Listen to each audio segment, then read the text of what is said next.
ये वीडियो उन बच्चों के लिए है जो क्लास 8th में हैं और उनका साइंस का पेपर है। इस पेपर को अभी हम इसे सॉल्व करेंगे। पहले तो देखो, मैक्सिमम मार्क्स इसमें 60 मार्क्स आपको मिल सकते हैं। टोटल 2.5 घंटे आपको दिए गए हैं। इसमें सेक्शन ए और सेक्शन बी और सेक्शन सी है, 3 सेक्शन में ये बटा हुआ है। पहला क्वेश्चन देखते हैं। ये एक क्वेश्चन 12 क्वेश्चन पूछे गए।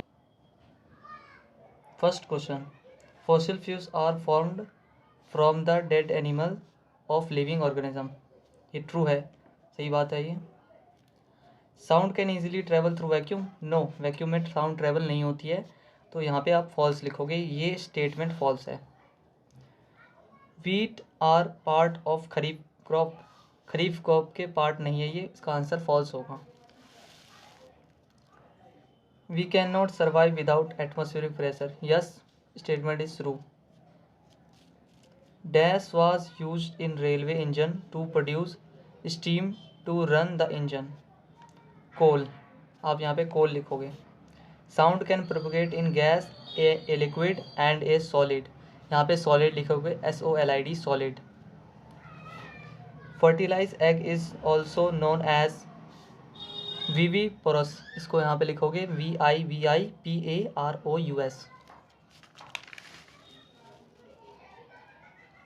और in ploughing dash are use to save labour and time. क्या यूज़ करते हैं हम? ट्रैक्टर। हमारा लेबर बचेगा और टाइम बचेगा। इस क्वेश्चन में है name two metal which conduct electricity. Metal के नेम बताना है, लिखना था आपको, जो इलेक्ट्रिसिटी कंडक्ट करते हैं, जो इलेक्ट्रिसिटी को जाने देते हैं। आयरन हो सकता है, लोहा और सिल्वर। आप इसमें कॉपर भी लिख सकते थे, कोई भी 2 मेटल को लिखना है, आपको 1 नंबर मिल जाएंगे इसमें। और इस क्वेश्चन में if angle of incident is 30 degree then what will be the value of angle of reflection.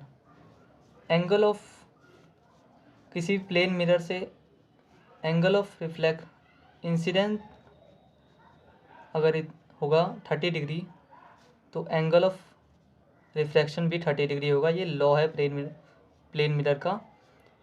तो आपको इसका आंसर लिखना था 30 degree. Angle of reflection 30 degree होगा। Write two animal who reproduce by internal fertilization. उसमें internal fertilization होता है, हैन में होता है जैसे, और भी किसी जैसे ह्यूमन हो गया, इंटरनल फर्टिलाइजेशन होता है इनमें। और जैसे फ्रॉग हो गया, फ्रॉग में एक्सटर्नल फर्टिलाइजेशन होता है, वो नहीं लिखेंगे हम। इस क्वेश्चन में देखो, what are audible and inaudible sound.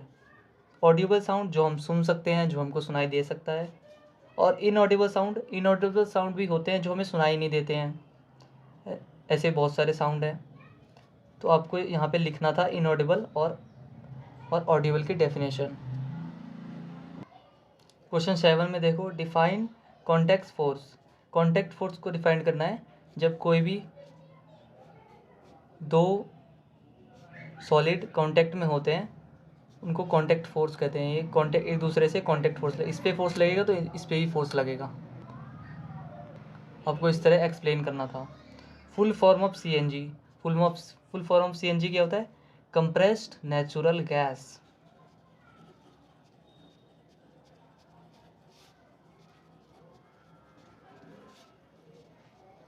ये लिखना था। Write two advantage of CNG के 2 एडवांटेज लिखना है। पहला, ये कम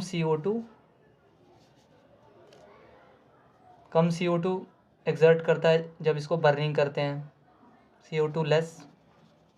आपको भी पूरा लिखना था। और दूसरा, ये एफिशिएंट है, एफिशिएंट।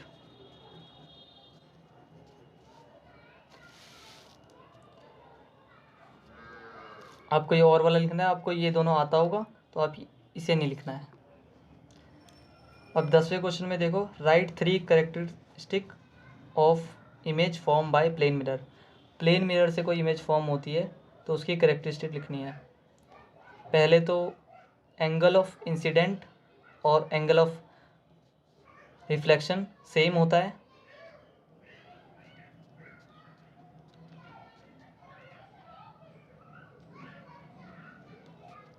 सेम होता है।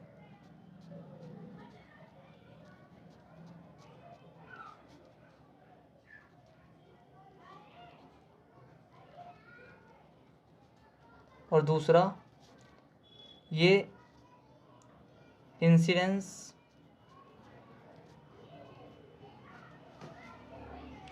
रे और reflection ray and normal are in same plane. ये तीनों रे, इंसिडेंट रे और रिफ्लेक्शन रे और नॉर्मल, इनका सेम प्लेन में होता है। दो तो ये आपको ये लिखना था। और आप ये भी लिख सकते हो तीसरा, प्लेन मिरर लेफ्ट का राइट में कर देता है, राइट का लेफ्ट में इन्वर्ट कर देता है।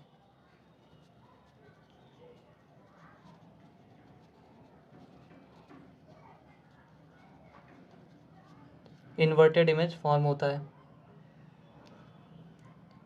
और ये आपका 10वां हो गया। 11वां, डिफाइन प्रेशर। प्रेशर को कैसे डिफाइन करेंगे? किसी भी सर्टेन एरिया पर लगने वाला फोर्स प्रेशर होता है, उसे प्रेशर कहते हैं। आप इसे ऐसे लिखना था, राइट है फॉर्मूला ऑफ प्रेशर। प्रेशर का फॉर्मूला कैसे लिखेंगे? FY_V, जो FY एरिया होगा, एरिया, एक सर्टेन एरिया पे लगने वाला फोर्स, F/A प्रेशर होगा, फोर्स अपॉन में area.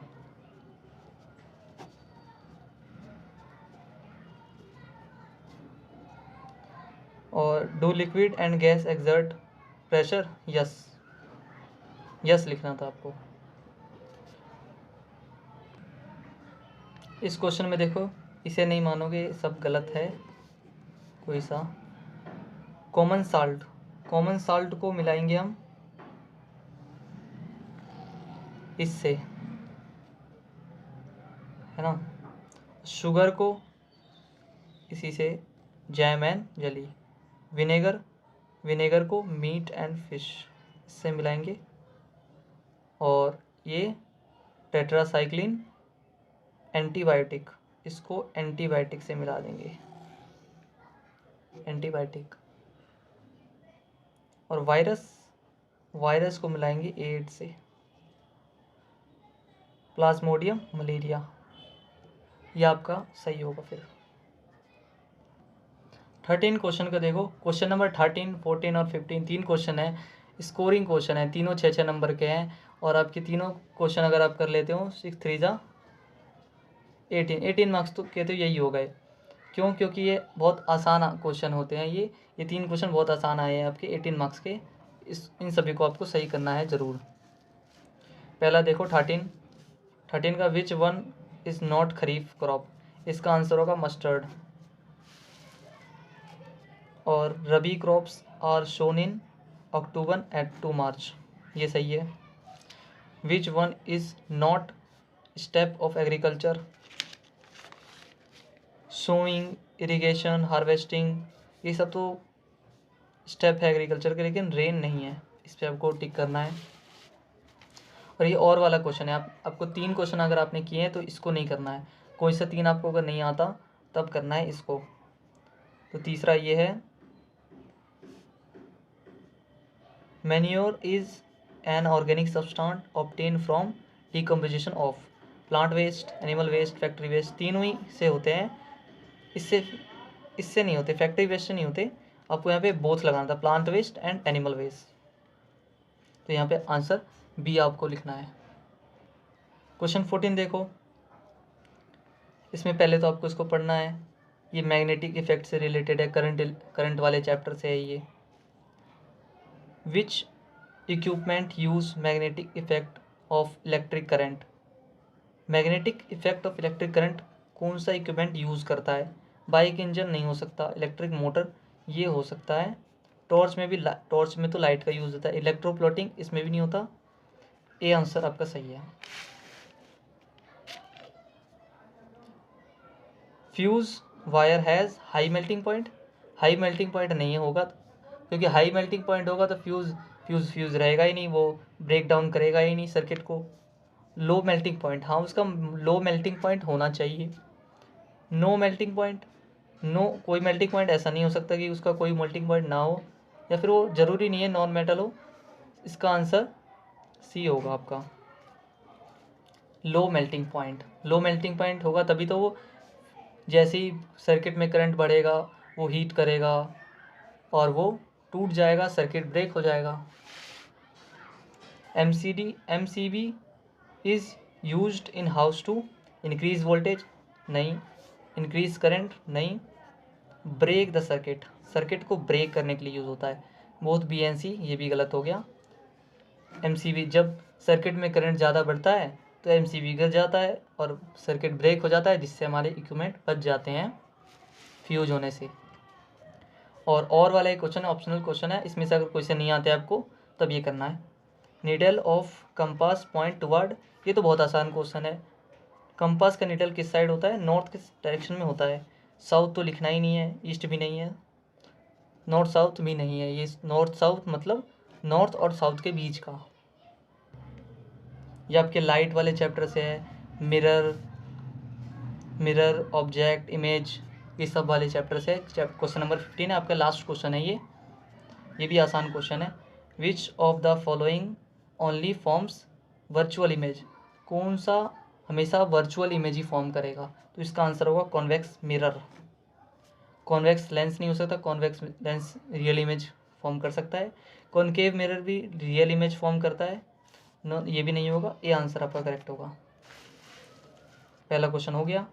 Which mirror is used in vehicles as rear view mirror. Rear view mirror मतलब पीछे का, गाड़ी चला रहे हैं तो आगे का, आगे देखेंगे हम और पीछे का क्या, कैसे पता चले कि पीछे क्या है? उससे हम रियर मिरर में हम देखते हैं, इससे पता चलता है पीछे क्या है। तो रियर मिरर छोटा होता है, उस छोटे से मिरर में पूरा व्यू आ जाएगा। इसके लिए हम कॉन्वेक्स मिरर यूज़ करते हैं, क्योंकि कॉन्वेक्स मिरर में सब कुछ छोटा छोटा दिखाई देता है। और तीसरा, विच mirror is used by district for examining patient. Dentist होगा ये, डेंटिस्ट एग्जामिनिंग पेशेंट। डेंटिस्ट कौन सा मिरर यूज़ करते हैं? कॉनकेव मिरर यूज़ करते हैं। वो हमारे दांतों को देखने के लिए वो बड़े मिरर, वो कॉनकेव मिरर का यूज़ करते हैं, जिससे दांतों का साइज बड़ा उसको मिरर में दिख जाता है कि क्या है। कॉन्वेक्स मिरर नहीं, प्लेन मिरर भी नहीं, एनी मिरर भी नहीं। ये आंसर ऑप्शन है। अगर इसमें से आपको तीनों में से कोई सा नहीं आता था तो और वाला आप ऑप्शन वाला कर सकते हो। इसके बदले ये थर्ड क्वेश्चन जो है आपको ये नहीं आता तो ये कर सकते हो। और है ये, real image can be obtain bye concave mirror, real image की बात हो रही है यहाँ, कॉन्वेक्स मिरर और कॉन्वेक्स लेंस। कॉन्वेक्स मिरर से तो रियल इमेज बन ही नहीं सकता, कॉन्वेक्स लेंस से रियल इमेज बन सकता है और कॉनकेव मिरर से भी रियल इमेज बन सकता है। तो इसका आंसर होगा सी, बोथ ए एंड बी। तो इसी के साथ आपका पूरा क्वेश्चन हो चुका है। और आपका साइंस का पेपर कैसा गया आप कमेंट करिए और चैनल को सब्सक्राइब कर दो। आगे कभी